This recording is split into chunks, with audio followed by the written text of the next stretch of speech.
A woman was lifted onto the dining table, about to become Thanksgiving roast meat, watching her feet being coated with olive oil. We were all terrified, because after roasting her, it would be our turn. It turned out that on Thanksgiving Day, the supermarket launched a $0 sale, but before opening hours, the doors were forced open by the crowd. People went insane. Some were trampled, some were shoved, some had their throats cut just to grab goods, some had their wrists crushed, some were killed by shopping carts, and had their hair torn out.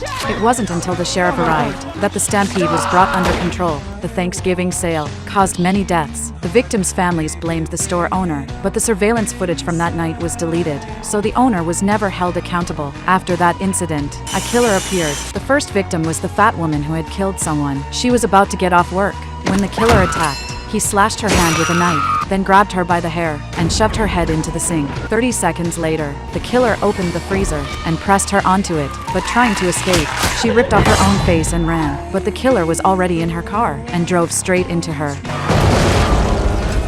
The next day, the woman's lower body was hung at the supermarket entrance. The sheriff told them to cover the body, but I and her friends all received a photo of her torso. The sheriff suspected the killer witnessed last year's stampede and carried out targeted revenge. To find him, they needed the full footage from that time. I said my dad had a backup and I could steal it, but that same night, the killer appeared at the security guard's home.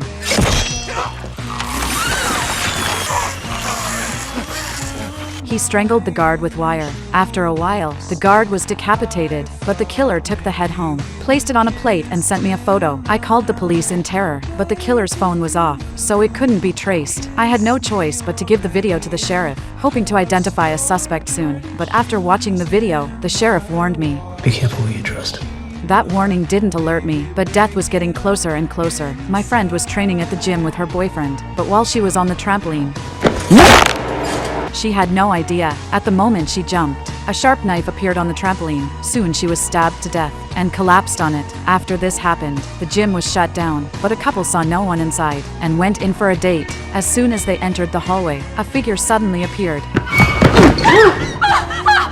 I heard their screams and ran to look for them. I sent them messages, but a notification sound came from a trash can. I went over to check. Their phones were inside. I picked up the phone in confusion.